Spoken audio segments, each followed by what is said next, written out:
नमस्कार। हम स्टैटिस्टिक्स यानी सांख्यिकी के बारे में अध्ययन करेंगे। इसमें सबसे पहले जो हम चर्चा करेंगे उसका इंट्रोडक्शन और उसकी डेफिनेशन, परिचय और परिभाषा के बारे में चर्चा करेंगे। आज ज्ञान विज्ञान का क्षेत्र हो या व्यवहारिक जीवन हो, सभी में संख्या और संख्यात्मक विधियों का बहुत प्रयोग होता है और यही कारण है कि आज का युग जो है सांख्यिकी का युग कहा जाता है। H.G. वेल्स ने एक बार कहा था कि सांख्यिकी चिंतन कुशल नागरिकता के लिए एक दिन उतना ही अनिवार्य होगा जितना पढ़ने व लिखने की योग्यता। तो चाहे मानवीय ज्ञान विज्ञान हो, सभ्यता का बहुमुखी विकास हो, सब में संख्याओं का बड़ा महत्वपूर्ण योगदान है। संख्याओं के आधार पर ही ज्ञान को स्पष्ट और निश्चयात्मक रूप में हम व्यक्त कर सकते हैं। जो ज्ञान संख्यात्मक तथ्यों पर अगर आधारित नहीं है तो वास्तव में ज्ञान ही नहीं कहा जाता। लॉर्ड केल्विन ने एक बात कही है कि जिस विषय की आप बात कर रहे हैं, यदि आप उसका माप कर सकते हैं और संख्याओं के रूप में प्रकट कर सकते हैं तो आप उसके बारे में कुछ जानते हैं, किंतु जब आप उस विषय का माप ही नहीं कर सकते, उसको संख्या के रूप में प्रकट नहीं कर सकते, तो आपका ज्ञान अल्प है और असंतोषजनक प्रकृति का है।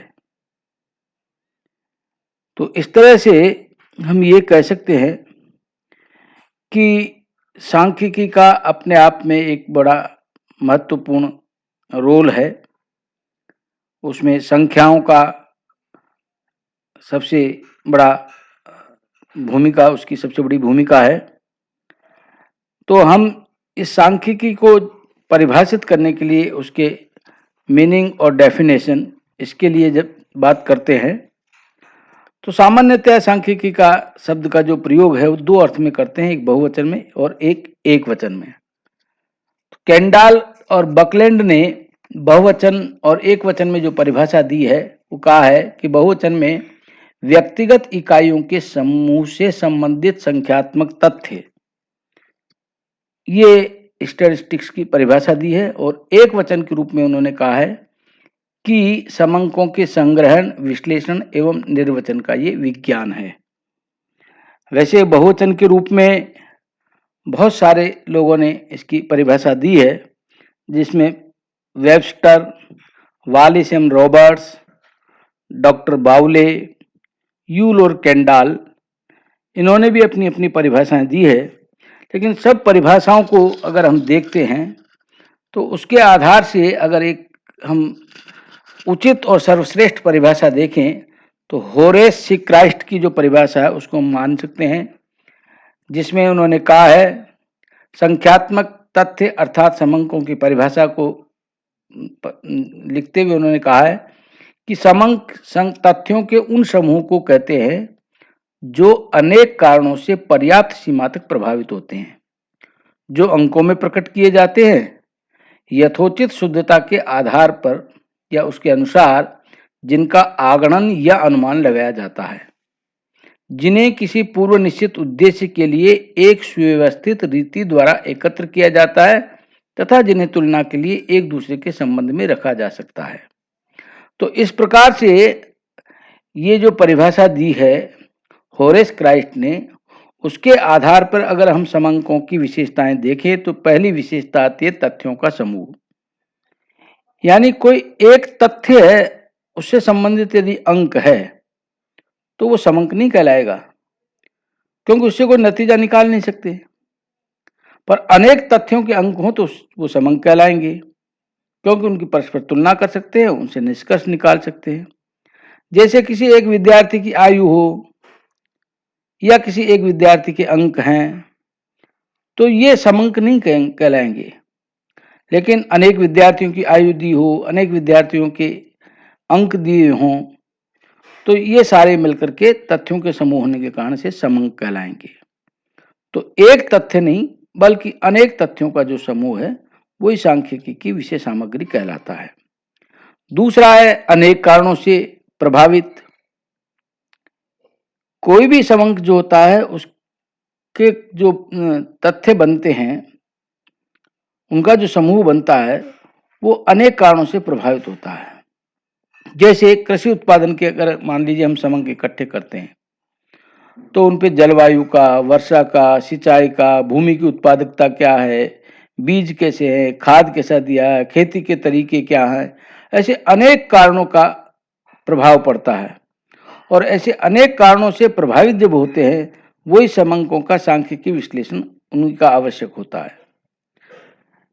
फिर हम तीसरी अगर विशेषता की बात करें, तो वो है संख्याओं के रूप में प्रस्तुत, न्यूमेरिकली एक्सप्रेस्ड। तथ्यों को हम दो प्रकार से व्यक्त कर सकते हैं, या तो गुणात्मक जिसको क्वालिटेटिव कहते हैं, या संख्यात्मक क्वांटिटेटिव कह सकते हैं। क्वालिटेटिव में जैसे हम कहते हैं नवयुवक है, प्रौढ़ है, वृद्ध है, गरीब है, अमीर है, ये क्वालिटेटिव।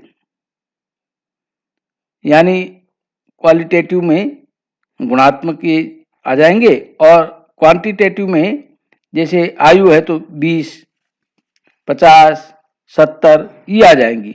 तो संख्याओं के रूप में जो तथ्य हमारे सामने प्रस्तुत होते हैं, केवल वही समंक कहलाते हैं। इसके बाद में चौथी विशेषता आती है गणना या अनुमान। तो समंकों का संकलन या तो गणना करके कर सकते हैं या अनुमान के द्वारा कर सकते हैं। अगर हमारे अनुसंधान का क्षेत्र सीमित है तो गणना द्वारा हम इकट्ठे करते हैं, और यदि विस्तृत क्षेत्र है तो हम जो सर्वोत्तम अनुमान है वही उनके समंकों के संकलन का आधार बनते हैं। इसी प्रकार से यथोचित शुद्धता समंकों की विशेषताओं में हम जब गिनते हैं, तो हम ये मानते हैं कि शुद्धता की यथोचित मात्रा होनी आवश्यक है।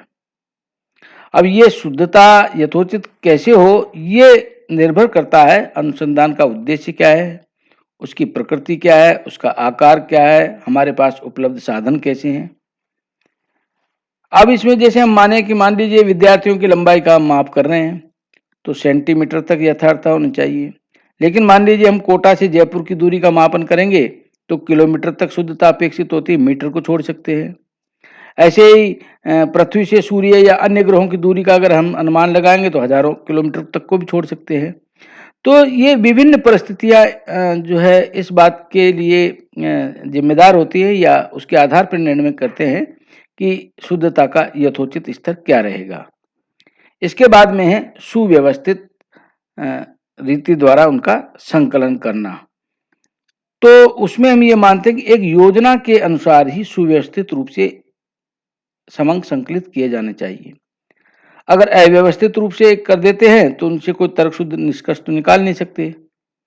अब मान लीजिए हम ये माने कि बिना किसी योजना के कुछ परिवारों की मासिक व्यय के आंकड़े अव्यवस्थित रूप से एकत्रित करें, तो समंक नहीं कहलाएंगे। लेकिन अगर पारिवारिक बजट के आंकड़े एक निश्चित योजना के आधार पर श्रमिक परिवारों के मान लीजिए हम इकट्ठे करें विधिवत रूप से, तो वो समंक कहलाएंगे, क्योंकि उनके आधार पर हम उचित निष्कर्ष निकाल सकते हैं। फिर आता पूर्व निश्चित उद्देश्य भी होना चाहिए, जैसा इसमें दिया हुआ भी है। तो पहले से ही स्पष्ट रूप से उद्देश्य का निर्धारण होना चाहिए। अगर उद्देश्य विहीन हम आंकड़े इकट्ठे करते हैं तो समंक नहीं कहलाएंगे। मान लीजिए हम ये देखें कि किसी के जीवन स्तर का अनुमान लगा रहे हैं, मजदूर वृद्धि की मांग पर अगर विचार करेंगे, तो इस उद्देश्य के लिए जो इकट्ठे किए जाएंगे हमारे समंक, वही इसमें समंक कहलाएंगे। फिर इसके बाद में है तुलना की दृष्टि से परस्पर ये संबंधित होने चाहिए। जो भी हमारे पास में आंकड़े इकट्ठे किए जाते हैं, वो एक तो सजातीय होने चाहिए और एक रूपता होनी चाहिए। अगर मान लीजिए हम ये ऐसे लिख दें, पेड़ों की ऊंचाई ले ली, व्यक्तियों की आय ले ली, विद्यार्थियों की संख्या ले ली, अब आपस में कोई तुलना नहीं है इनकी, तो समंक कहलाने के लिए आवश्यक है कि संख्याओं का समय, स्थान या परिस्थिति के आधार पर उनको तुलना योग्य होना चाहिए, क्योंकि उनमें सजातीयता और एकरूपता होनी चाहिए। तो ये जो परिभाषा हमने यहाँ पे रखी है, वो बहुवचन के रूप में जो लोगों ने दी है, और उसके आधार पे समंक की क्या विशेषता होती है, समंक की परिभाषा क्या होती है, ये यहाँ से हमने समझने का प्रयास किया है। एक वचन के रूप में अगर हम इन द सिंगुलर सेंस अगर हम लेते हैं, तो दो प्रकार के मत इसमें आते हैं। एक तो प्राचीन मत की जो परिभाषाएं हैं जिनको हम संकीर्ण कहते हैं, और आधुनिक मत की परिभाषाएं जिनको हम व्यापक परिभाषाएं मानते हैं। खास रूप से प्राचीन मत में डॉक्टर बावले के अनुसार तीन तरह की बातें कही गई, तीन प्रकार से इसको परिभाषित करने का प्रयास किया है।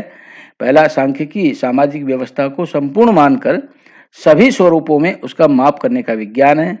दूसरा, सांख्यिकी गणना का विज्ञान है। और तीसरा, सांख्यिकी को उचित अर्थों में माध्यों का विज्ञान कहा जा सकता है। लेकिन इन परिभाषा पूरी नहीं है, क्योंकि ये दोषपूर्ण परिभाषा है। पहली परिभाषा की बात करें कि सांख्यिकी सामाजिक व्यवस्था को संपूर्ण मानकर सभी स्वरूपों में उसका माप करने का विज्ञान है, तो ये इसलिए दोषपूर्ण है कि पहले ही बात तो यह है कि सांख्यिकी का क्षेत्र जो है वो मनुष्य और उसकी सामाजिक क्रियाओं तक की जो ये परिभाषा है वो सीमित करती है। डॉक्टर बावले ने भी ये स्वीकार किया है कि सांख्यिकी न तो राज्य अर्थशास्त्र की एक शाखा मात्र है, न वह किसी एक विज्ञान तक सीमित है। दूसरा, इसमें सांख्यिकी को केवल एक रीति मापन मेजरमेंट के रूप में उल्लेख किया गया है, जबकि इस विज्ञान में अनुमान का भी बड़ा महत्व होता है। इसी तरह से दूसरी जो परिभाषा दी है कि सांख्यिकी गणना का विज्ञान है, तो इसमें केवल गणना रीति पे बल दिया है, जबकि सांख्यिकी में जब बड़ी सारी संख्याओं का प्रयोग होता है तो गणना करना बड़ा असंभव हो जाता है। इसलिए डॉक्टर बावले ने खुद आगे जाकर भी कहा है कि बड़ी संख्याओं की गणना नहीं की जा सकती, केवल उनके अनुमान लगाए जा सकते हैं। इसी तरह से तीसरी परिभाषा में कहा है कि उचित रूप में उन्होंने माध्यों का विज्ञान कहा है। निसंदेह माध्यों की रीति सांख्यिकी की सबसे महत्वपूर्ण रीति है, जिसके द्वारा समंकों की केंद्रीय प्रवृत्ति का पता चल जाता है, उनकी तुलना भी कर सकते हैं।